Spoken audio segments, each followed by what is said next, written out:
Halo, apa kabar anak-anakku sekalian? Bapak berharap saat ini kalian dalam keadaan sehat-sehat semua, baik-baik semua.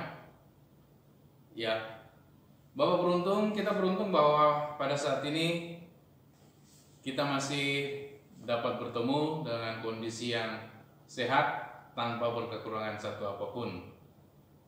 Ya, dan kesempatan pada saat ini diberikan kepada saya untuk memberikan materi bagi kelas 11 jurusan Rekayasa Perangkat Lunak dengan mata pelajaran pemrograman berorientasi objek.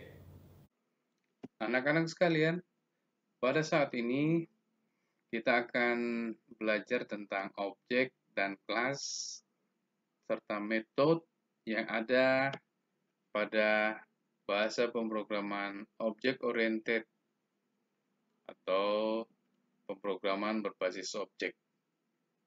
Nah, sebagai pengantar bahwa dalam dunia kita yang kita tempati saat ini, kita banyak menemukan objek-objek yang ada di sekitar kita. Misalnya diri kita sendiri adalah sebuah objek. Misalnya meja, kursi, ataupun benda-benda yang ada di sekitar kita adalah sebuah objek. Dan objek itu mempunyai ciri-ciri khusus yang disebut dengan atribut, serta objek tersebut dapat melakukan suatu kegiatan yang disebut dengan metode atau operasi-operasi dari objek tersebut. Jadi secara konsep pemrograman berorientasi objek, objek adalah suatu bentuk perancangan modular yang berdasarkan pemikiran dalam bentuk objek-objek, operasi-operasi, dan metode-metode dalam pesan-pesan yang melalui objek terkait. Ya, jadi konsep object oriented programming seperti itu. Jadi suatu bentuk perancangan modular. Semua data dan fungsi dalam paradigma ini dibungkus dalam kelas-kelas atau objek-objek. Ya, dalam konsep object oriented ini, data dan fungsi di dalam paradigma ini dibungkus dalam sebuah kelas atau objek-objek. Dan setiap objek dapat menerima pesan, dapat memproses data, serta mengirimkan pesan ke objek lainnya. Seperti itu gambaran objek dalam konsep pemrograman operasi, konsep pemrograman object oriented programming. Setiap objek dapat menerima pesan, memproses, lalu mengirimkan pesan tersebut kepada objek lainnya. Nah, objek membungkus data dan fungsi bersama menjadi suatu unit di dalam sebuah program komputer. Seperti itu gambaran objek dalam objek oriented komputer. Jadi data terbungkus, ya, data dan fungsi. Jadi ada data dan fungsi yang terbungkus bersamaan menjadi suatu unit dalam sebuah program komputer. Nah, objek ini adalah dasar dari modularitas dan struktur dalam sebuah program komputer berorientasi objek. Jadi objek ini adalah dasar dari sebuah program berorientasi objek. Contohnya, misalnya dalam pemrograman kita membuat pemrograman tentang penjualan. Tentunya ada faktur pembelian, ada faktur penjualan. Contoh lain lagi, sebuah organisasi, ya objek organisasi. Tentunya dalam organisasi itu ada bagian-bagian yang lain. Lalu ada atribut atau ciri-ciri dari organisasi tersebut. Selanjutnya, di organisasi tersebut ada operasi atau kegiatan yang dilakukan. Ya, bagaimana anak-anak? Apakah kalian sudah mendapatkan gambaran tentang objek tersebut dalam pemrograman berorientasi objek? Ya, baik. Selanjutnya setelah objek, ada kelas. Di sini disebutkan bahwa ada kelas adalah suatu implementasi dari sebuah tipe objek. Jadi implementasi dari sebuah tipe objek. Kelas memiliki suatu struktur data dan metode yang memperinci operasi-operasi yang dapat digunakan dalam struktur data yang bersangkutan. Ya, jadi kelas memiliki suatu struktur data, jadi memiliki data yang terstruktur, metode atau operasi-operasi yang dapat digunakan dalam struktur data yang bersangkutan. Implementasi kelas terdiri dari struktur data untuk masing-masing objek. Jadi implementasinya sebuah kelas terdiri dari struktur data dari masing-masing objek. Jadi urutan data-data dari masing-masing objek. Contohnya sebuah kelas karyawan dapat terdiri dari data tentang ada kedudukan, ada gaji, dan seterusnya. Jadi data-data tentang karyawan tersebut. Nah, itu kelas karyawan. Dalam konsep object oriented, objek adalah instan dari kelas. Ya, dalam konsep OP, objek adalah instan dari kelas. Seperti apa instan itu? Nanti akan Bapak contohkan instan kelas, artinya instansiasi objek di dalam kelas. Baik, kita lanjutkan. Objek dalam konsep object oriented programming terdiri dari dua elemen penyusun. Jadi objek dalam konsep object oriented programming ada dua elemen penyusunnya, yaitu ada atribut, jadi objek memiliki atribut, serta objek memiliki metode. Ya, seperti itu.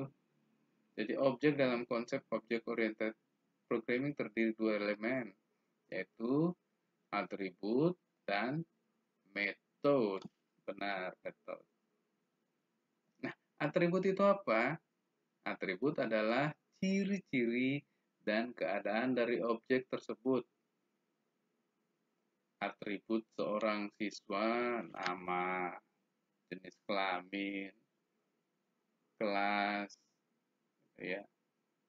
Nah, sedangkan metode atau perilaku dari objek tersebut yaitu fungsi yang digunakan untuk memanipulasi atribut. Jadi kadang metode disebut dengan operasi, gitu ya, atau apa yang bisa dilakukan oleh objek tersebut.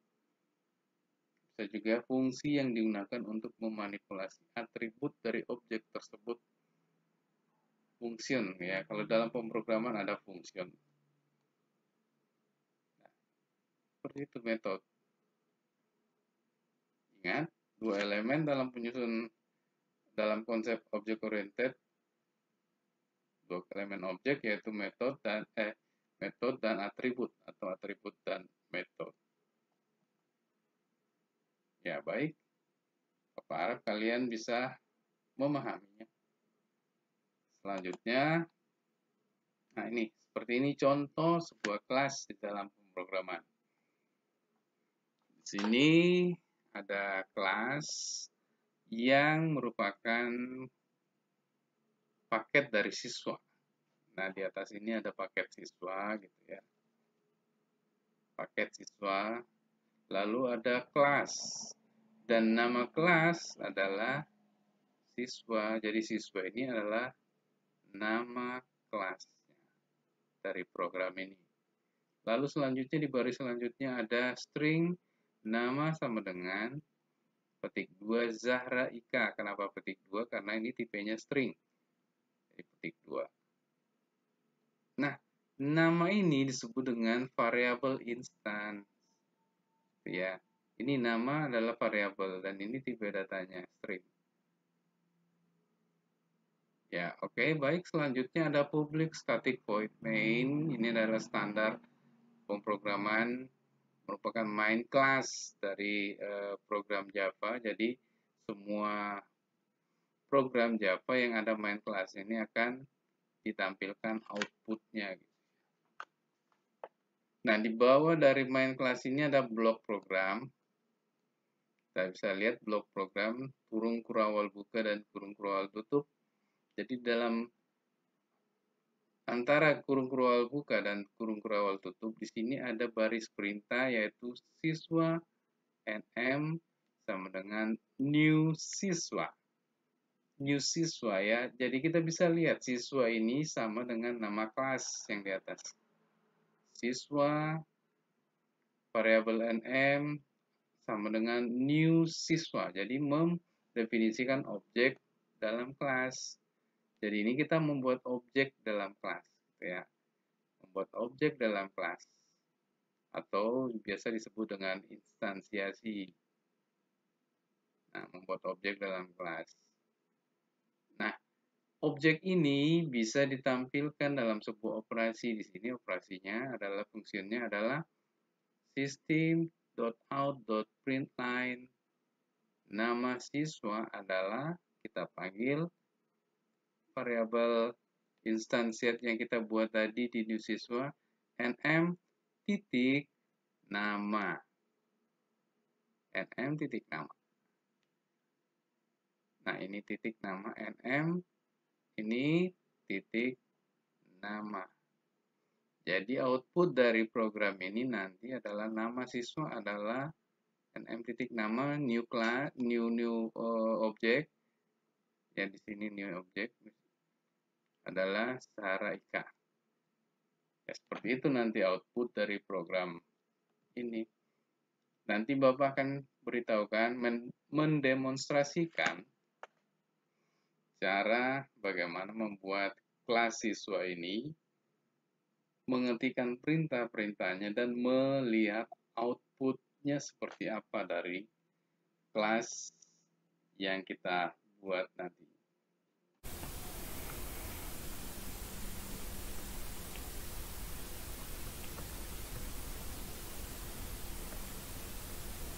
Sistem .out.println ini adalah sebuah operasi ya. Nah, objek telah kita buat di dalam kelas siswa. Ini objek ya. New siswa ini menginisiasi objek. Kita membuat objek baru. Nama siswa RPL adalah plus nm, ini ya, nm titik nama, nm titik nama. Oke, tanda kurung, semikolon. Lalu kita jalankan file ini. Klik run file, shift F6. Nah, outputnya seperti yang kita harapkan. Demikian. Nama, variabel nama, isinya adalah ini. Lalu kita buat sebuah objek baru dengan nama nm, namun isinya tetap sesuai dengan variabel yang di atas. Outputnya sama persis. Jadi kesimpulannya adalah objek adalah segala sesuatu di mana ada dapat diterapkan. Objek adalah segala sesuatu di mana dapat diterapkannya suatu konsep. Objek dapat berbentuk nyata maupun abstrak. Nah, sebagai contoh, seperti tadi ada faktur, sebuah organisasi, objek ketajaman gambar, objek sebuah layar monitor, objek pesawat udara, pelayanan penerbangan, dan seterusnya. Dan di dalam objek tersebut ada yang disebut dengan metode dan data. Ya, di dalam objek pasti ada metode dan data. Dan objek-objek tersebut ada metodenya atau ada operasi-operasi yang digunakan untuk membaca dan memanipulasi data dari objek tersebut. Jadi operasi ini gunanya untuk memanipulasi data. Ya, demikian kesimpulan kita tentang objek yang ada di dalam Object Oriented Programming atau pemrograman berorientasi objek. Silakan selanjutnya kalian buat tugas yang akan Bapak berikan. Ya baik anak-anak sekalian. Ya, setelah kalian mendengarkan pemaparan Bapak tentang apa itu objek, apa itu kelas, dan metode. Nah, sebagai tugas kalian, sebagai tantangan buat kalian adalah cari dan identifikasi objek-objek yang ada di sekitar kalian. Lalu tentukan yang pertama, nama objek yang kalian telah identifikasi tersebut. Selanjutnya, apa atribut dari objek tersebut? Yang ketiga, apa operasi atau metode dari objek tersebut? Ya, ini adalah tugas perorangan, namun setelah masing-masing siswa mendapatkan objek yang telah ditentukan, telah mengetahui namanya, atribut, dan operasinya, lalu kalian kumpulkan bentuk sebuah kelompok terdiri dari 3-4 orang. Nah, lalu setelah itu, objek yang kalian identifikasi tadi, kalian bisa diskusikan, selanjutnya dipaparkan di depan kelas untuk memberi informasi kepada teman-teman kalian yang lain. Baik, tugas tersebut kalian silakan kerjakan, Bapak tunggu.